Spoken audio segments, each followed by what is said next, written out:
So this is what happens when nature goes wrong. They got sent to me in the mail from an old carny. In my collection, I have a live two-headed turtle, a genuine human shrunken head, a skeleton of a murdered prostitute. This is actually a sample of Bigfoot hair. Nearly 100 Ouija boards, items said to be cursed, haunted, spirit photos, 50 freak animal specimens, psychic signs, and so far none of it has gone bump in the night. I sleep like a baby.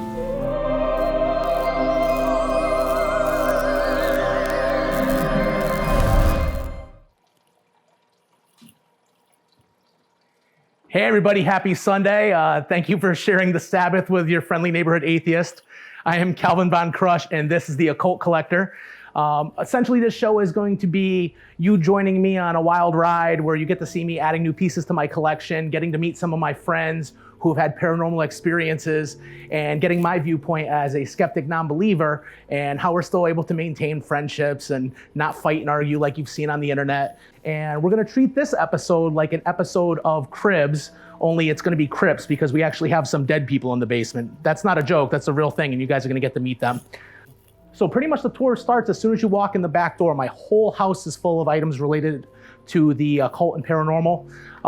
First and foremost, I gotta introduce you to my bouncing baby boys. This is Leonard and Sheldon.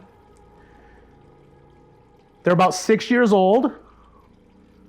They're a map turtle, and they are clearly conjoined. They have 2 separate heads, 6 legs, and 1 high-use back end because they both share it. But we're gonna feed them so you guys can kind of see how they operate.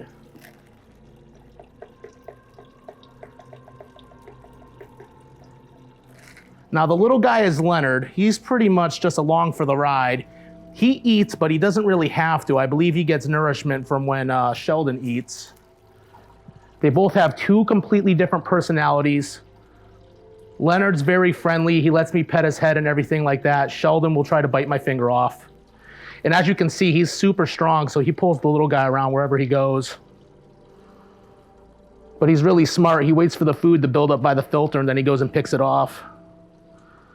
I think they look like little dinosaurs when they get out of the water. You'll notice this right up here.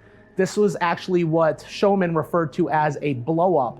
This was probably displayed on the outside of a traveling sideshow tent, and it features a 2-headed baby named Irina and Galina. I think they were born in Russia. Now, they probably weren't on display, but there was probably a wax model of some sort that looked like them in a jar that people would pay money to see. What else we got cool around here? We got an old parade mask that looks like Frankenstein. Behind them is a real palm reader's advertisement board that would be hanging outside of their shop. Behind you, Nick, we got a couple cool pieces. This is a gorgeous oil painting of a fortune teller card reader. Cardomancy is a form of fortune telling.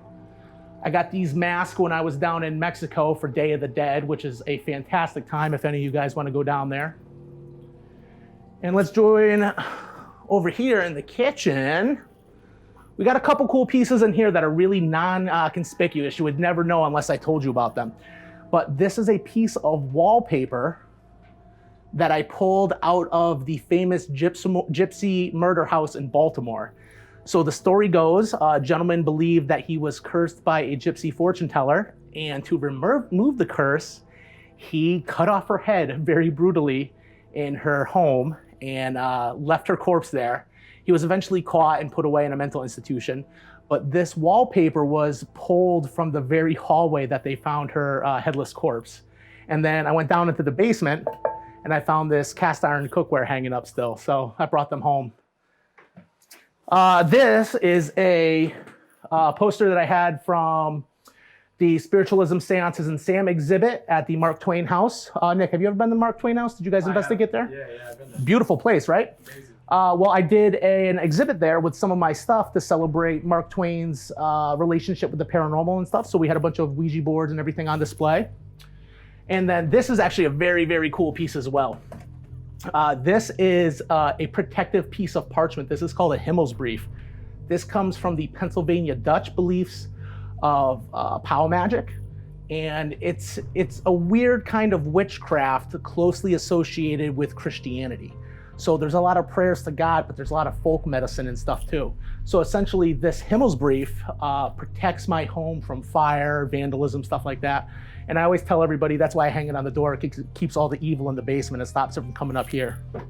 Nick, you ready to go down? I think so. We're gonna let you go down first because I've got a big box full of stuff that we're gonna put on the shelves. We're gonna open it up and show everybody.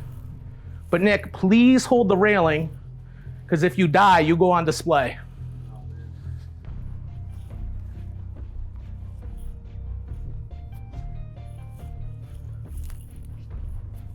You'll notice along the walls, I've got a bunch of Ouija boards and I've got more signs from psychics and fortune tellers.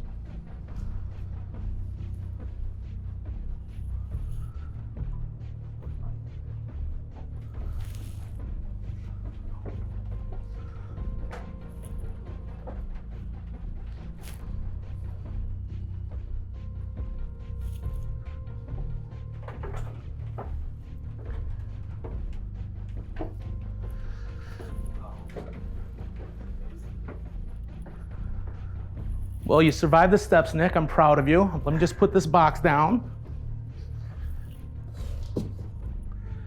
So I think we'll start over here. This is my cat. Everybody loves cats on the internet these days, right? This is the least messy cat you could ever have. This one's mummified. It's about 75 years old. And the reason why I have it is because mummified cats have been a very powerful talisman for thousands of years. The ancient Egyptians mummified them for their god. And in Europe, they were said to wall them up in houses to give the house a spirit and then to protect it from witches and the evil eye. So far, no witches, no evil eye. This shelf right here is all forms of spirit communication. This is spirit writing and spirit art. So take a look at this. This is a really cool book. So this book is called The Psychic, and it is actually signed by the human author, and it's signed by his spirit guide that he would go into a trance and communicate with. So notice they're two separate handwritings. Pretty neat. This is another form of spirit writing. Apparently they don't care for penmanship on the other side.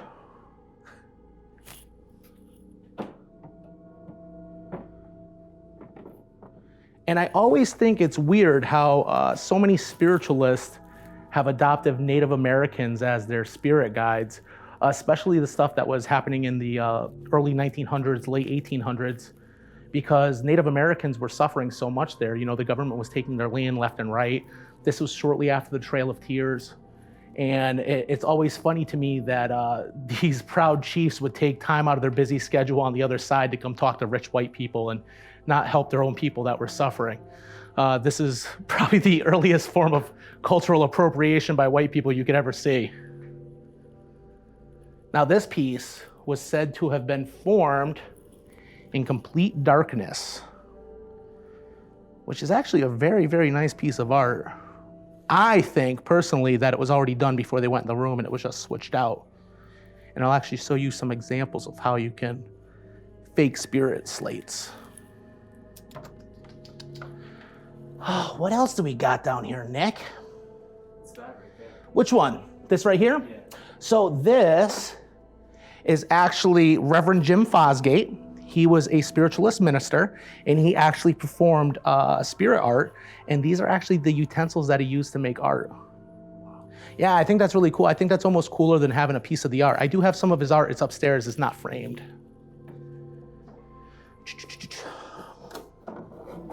These are pretty neat. This is another form of spirit art called a spirit precipitation.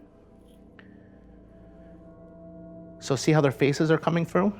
Now this is actually, this was passed off as real, but anyone who's intelligent can look at these and see that these are clearly from some kind of comic book.